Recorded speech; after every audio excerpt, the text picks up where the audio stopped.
can you start with sort of the story behind booking him on the show? Did you guys go to him? Did they come to you guys and say, can we have him on? They reached out to us, and we were trying to get him to do it in studio here where we are, and which like they had reasonable concerns because he had just been shot at, and like this studio is like perfect for an assassination. There's like windows everywhere. Like the second you walk out of the elevator, you're gone. So I understood their concern, and but we were still like really pushing. So it was like back and forth for a while. It wasn't Hmm. like an immediate thing. And then I think they reached out again, and I was like, all right, well, let's do it in the city then. I don't want to go all the way to Florida. I don't want to go over. And then let us curate the set. We have to make basically our set there. So I think one of the cool things about it is a lot of people thought it was in the studio. Yeah. Like it looked kind of like this enough that you just kind of like suspend disbelief.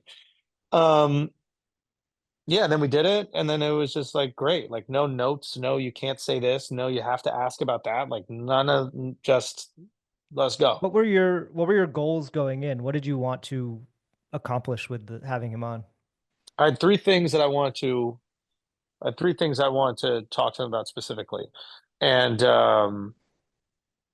that was I wanted to him to, put his support behind IVF. Obviously, that's how I was able to have my kid. And, there was because of the abortion ban that he definitely spearheaded.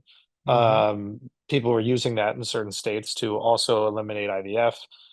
And I wanted him to reject that notion and come out and support IVF, which he did, which was amazing. And I think they recently passed like an executive order to like expand access to it. So let's see what that ends up becoming. But to me, that was very important.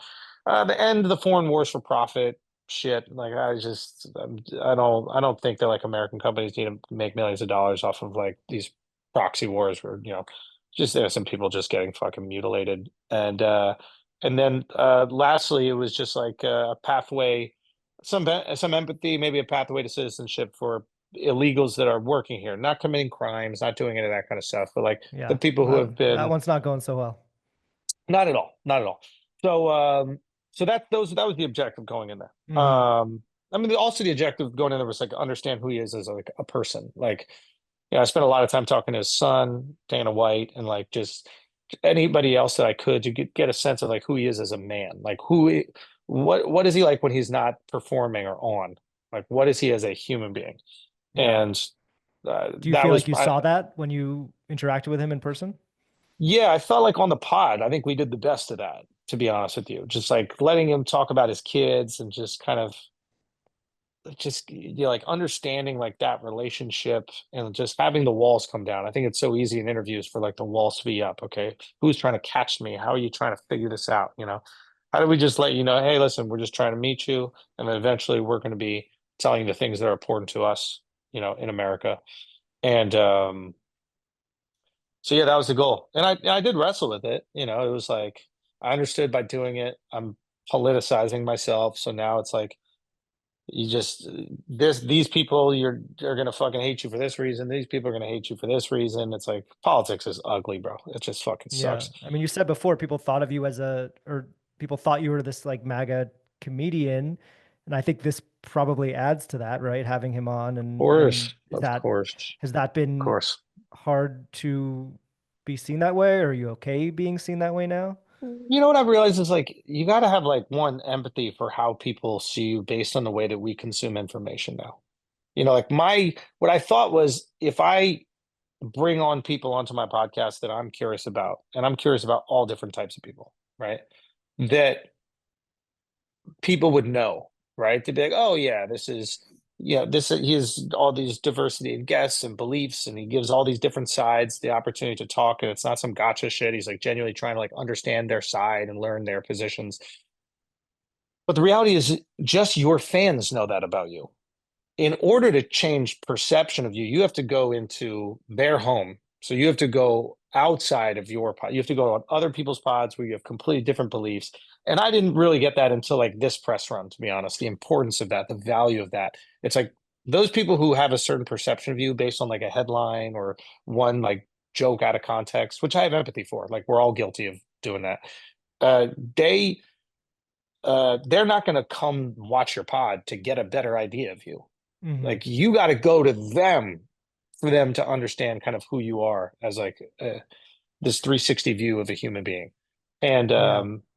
so yeah, but I also think like maybe with the special, like that they're it's like the most distilled version of me, right? It's not like Hmm. on a podcast, you're not making sculptures. You got hunks of clay and you're throwing around. And like sometimes that clay looks kind of cool and maybe you could sculpt it into a beautiful sculpture, but you're just throwing around hunks of clay. So it's very easy to like judge judge us by that. And we have to take responsibility for that because we're putting out the hunks of clay thing. Yeah. So Yeah. you can't be like angry that people didn't do a fucking 8 hour deep dive and like find out exactly how nuanced you are and like what your thought process is. Like I grew up in a fucking dance family and an arts family in New York City. Like, do you really think you think I've been right wing my entire life? Like, you know Yeah. what I mean? It's like, no, I've been a Democrat my entire life. Naturally, Hmm. with like the censorious nature of, left wing politics, I've definitely had more empathy to Yeah. what's It's happening pushed you the other way a little bit.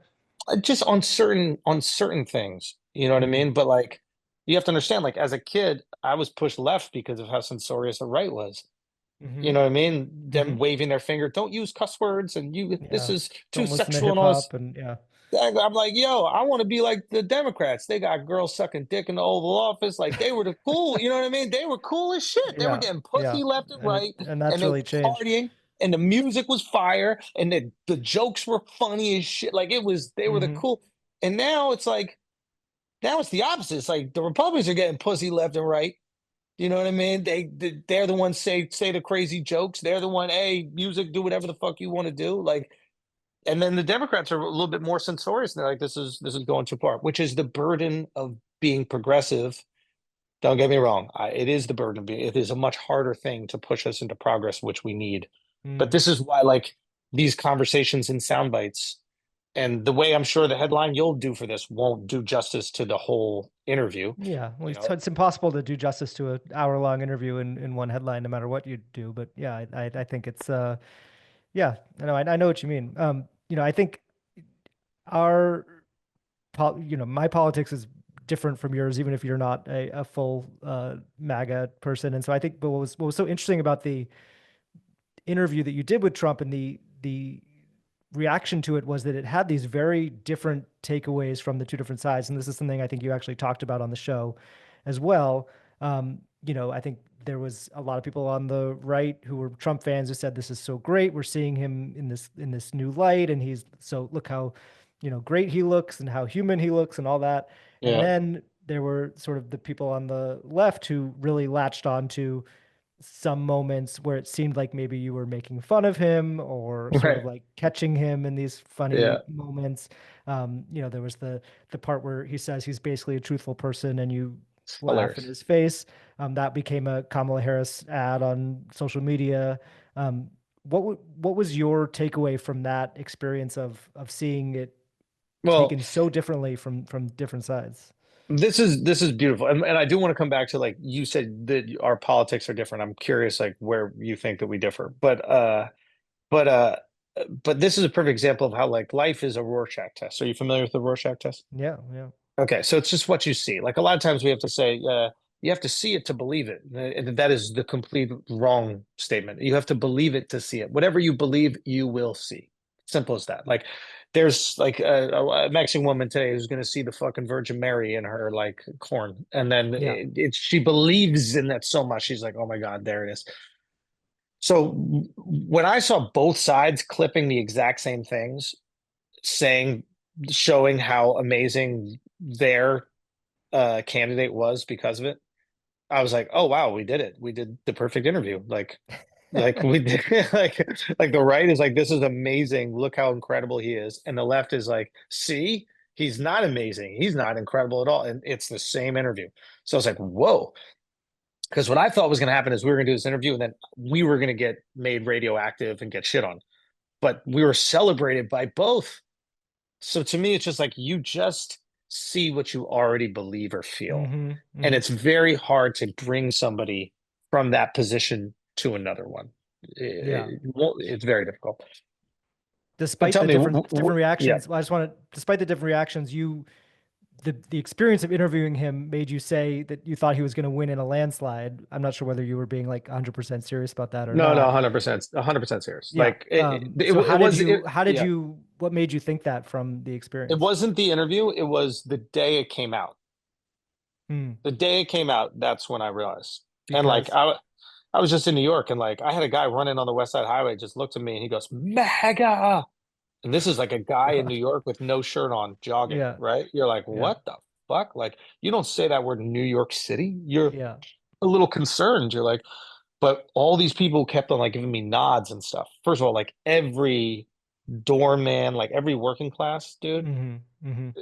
like out the closet. Like everybody came out the closet. Yeah. Whereas in New York, there's this like shame. There's a real shame to like admit you're a conservative, right? And this is like Hmm. decades long stuff that people do. Now it's kind of going away.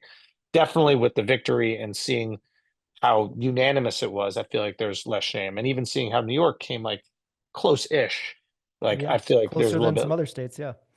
yeah. So way closer than New York usually is, put it that way. So Yeah. you don't feel like you're just this like part of this like shameful, bigoted minority group is the way you're kind of spoken about maybe in New York City. So, but once I saw all these people, and then I was like traveling, and the way I saw people say it, and it wasn't like, yo, I saw that interview. It was like, yo, I was like, oh, the polls are off because people are afraid to speak honestly about who they're voting for. Mm. And this shit is going to be a landslide. Like Yeah. it was, I mean, the energy in New York was crazy. Like if he won New York, I wouldn't be surprised. That's how crazy it was. Yeah. Yeah. You've kind of dismissed the idea that you helped him win in any way, that sort of that's a not possible, but would it bother you if it did? Do you think that, how do Uh, you think about it? that's a good question. Nobody's asked me that one. No, it wouldn't bother me. Not at all. It wouldn't bother me. Um, but I don't think that we did. I think that America had made their mind up, and I think that it was what I'd said in other interviews. It still holds true. Is like I think a lot of people assumed that the voting for Trump was because he's this like populist superstar that everybody loves and they're obsessed with. And I think what they're not calculating is there are a lot of people that were unhappy with the status quo, the current administration, and they were voting to reject the current administration, which seemingly was saying that they weren't going to make any changes. Yep. That's a Yep. lot of the messaging that was being sent out. So it was this like rejectionist vote. Now, I don't think Trump wants to believe that, right? Yeah. And surely he has tons of supporters. There's no question about that. Like he is a lot of people, but there's also just a lot of people who are like, I don't like what's going on here. It makes me feel uncomfortable, and I'd like to. We need a little bit of change. We need a little bit of Yeah. change. Yeah. You didn't endorse him the way that, Joe Rogan did, I don't think. Yeah, did you consider that, or was that something that you I don't believe in wouldn't? endorsing candidates. Like Yeah. I'm a comedian, and like I didn't want to go to the inauguration. They're very Hmm. kind to invite me, but it wasn't like for me, I'm a comedian. Like Yeah. You didn't want to sit with Theo Vaughn and the whole group there. I mean, hanging with them, I'm sure it would have been Yeah. a lot of fun. But my feeling is like I'm a comedian. Like I'm gonna now you guys are in power. You guys are gonna get these jokes.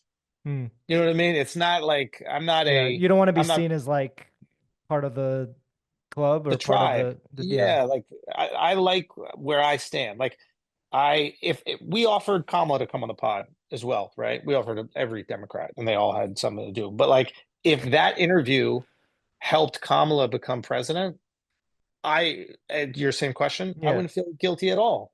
Yeah. Like something about what she's saying and her message is Hmm. resonating with the Yeah. It's American not you, people. it's the candidate. I Yeah. can't make you answer questions good. I Yeah. can't make you engaging to an audience. I can't make you like feel like you're giving people hope.